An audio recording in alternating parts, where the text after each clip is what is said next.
Hello, everyone. Welcome back to Fairy Hollow. This is ASMR Whispering Fairy. Tonight, we're going to continue our journey with Alice in Wonderland by Lewis Carroll.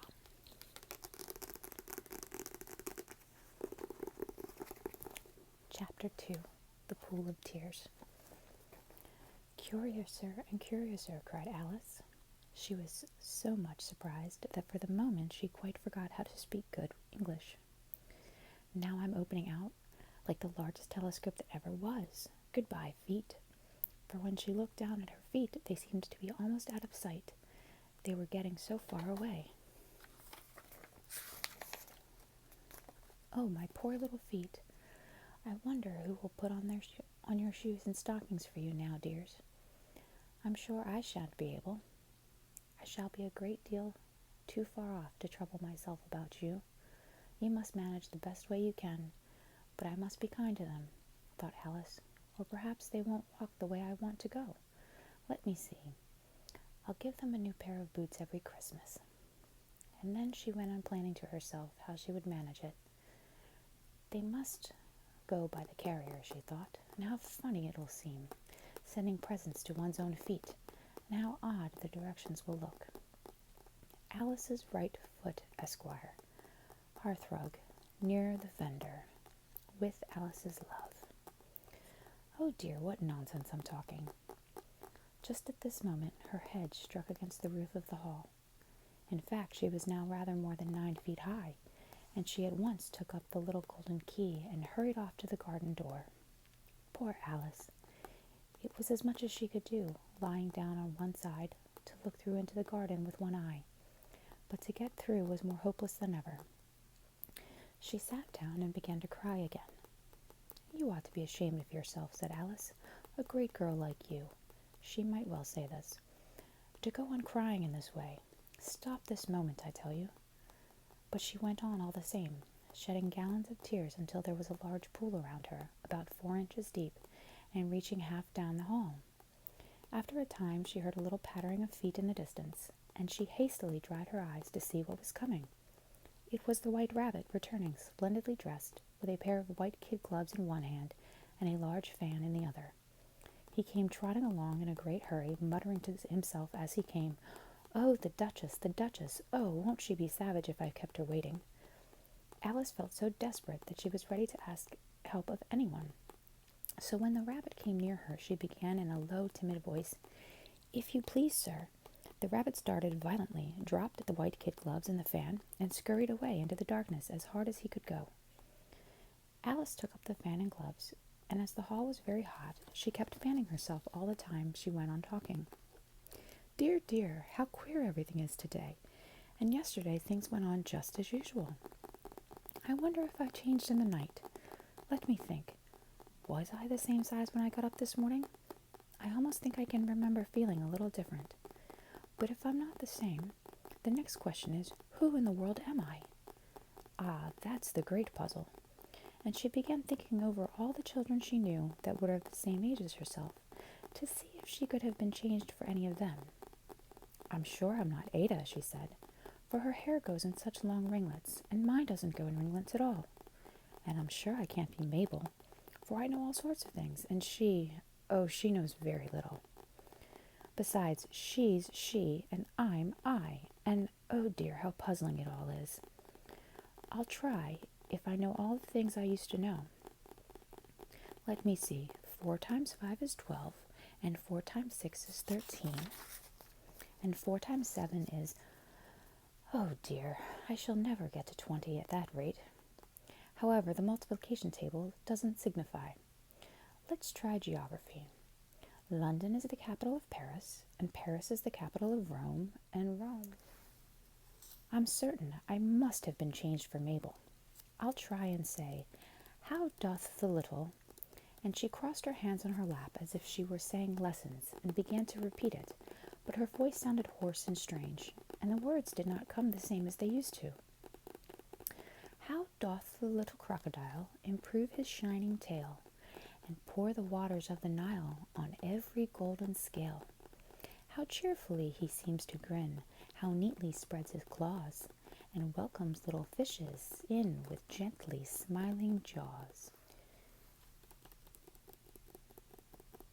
I'm sure those are not the right words, said poor Alice, and her eyes filled with tears again as she went on. I must be Mabel after all, and I shall have to go and live in that poky little house, and have next to no toys to play with, and oh, ever so many lessons to learn. No, I've made up my mind about it. If I'm Mabel, I'll stay down here. It'll be no use their putting their heads down and saying, Come up again, dear. I shall only look up and say, Who am I then? Tell me that first, and then, if I like being that person, I'll come up. If not, I'll stay down here till I'm somebody else. But oh dear, cried Alice, with a sudden burst of tears, I do wish they would put their heads down.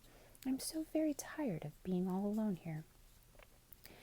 As she said this, she looked down at her hands and was surprised to see that she had put on one of the White Rabbit's little white kid gloves while she was talking.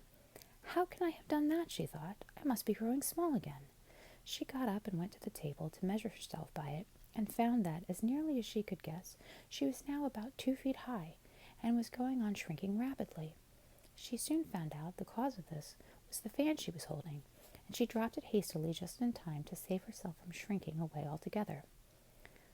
That was a narrow escape, said Alice, a good deal frightened at the sudden change, but very glad to find herself still in existence. And now for the garden. She ran with all speed back to the little door, but alas, the little door was shut again, and the little golden key was lying on the glass table as before. And things are worse than ever, thought the poor child, for I never was so small as this before, never, and I declare it's too bad, that it is. As she said these words, her foot slipped, and in another moment she splashed. She was up to her chin in salt water. Her first idea was that she would somehow fallen into the sea. And in that case, I can go back by railway, she said to herself. Alice had been to the seaside once in her life, and had come to the general conclusion that wherever you go to on the English coast, you find a number of bathing machines in the sea, some children digging in the sand with wooden spades, then a row of lodging houses, and behind them in a railway station.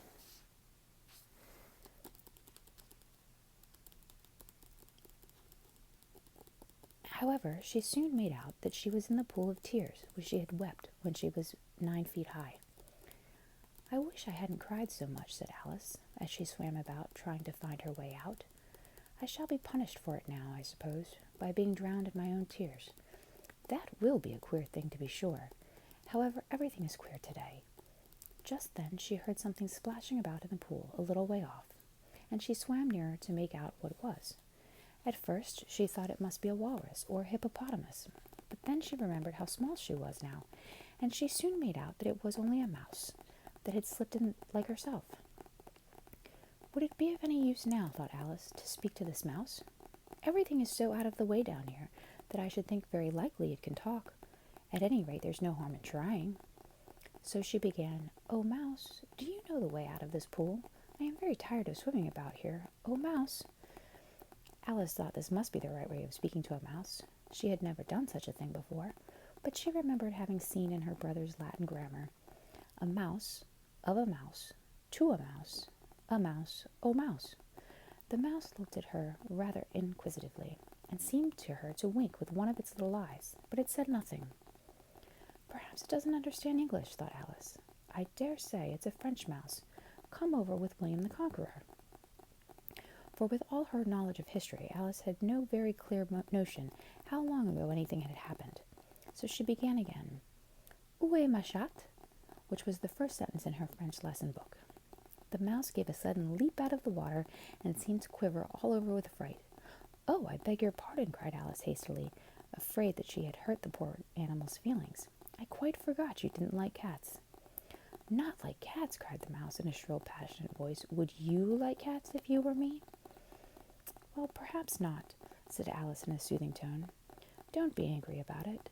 And yet I wish I could show you our cat Dinah. I think you'd take a fancy to cats if you could only see her. She is such a dear, quiet thing, Alice went on, half to herself, and as she swam lazily about in the pool.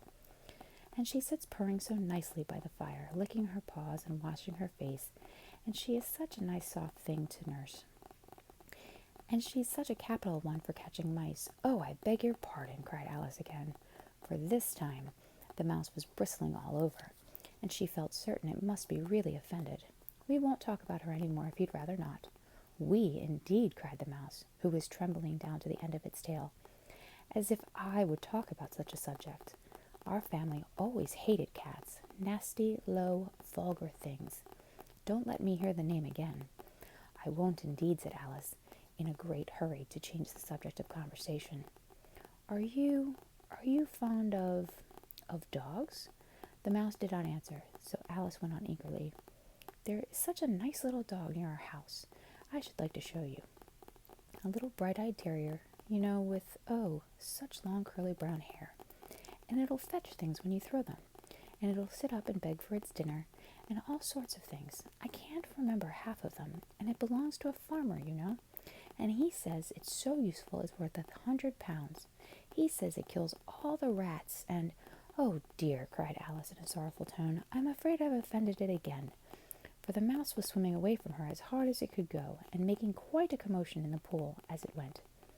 So she called softly after it, Mouse dear, do come back again, and we won't talk about cats, or dogs either, if you don't like them. When the mouse heard this, it turned round and swam slowly back to her. Its face was quite pale, with passion, Alice thought, and it said in a low, trembling voice, Let us get to the shore, and then I'll tell you my history, and you'll understand why it is I hate cats and dogs. It was high time to go, for the pool was getting quite crowded with the birds and animals that had fallen in. There was a duck and a dodo, a lory and an eaglet, and several other curious creatures. Alice led the way, and the whole party swam to the shore. And that is Chapter 2.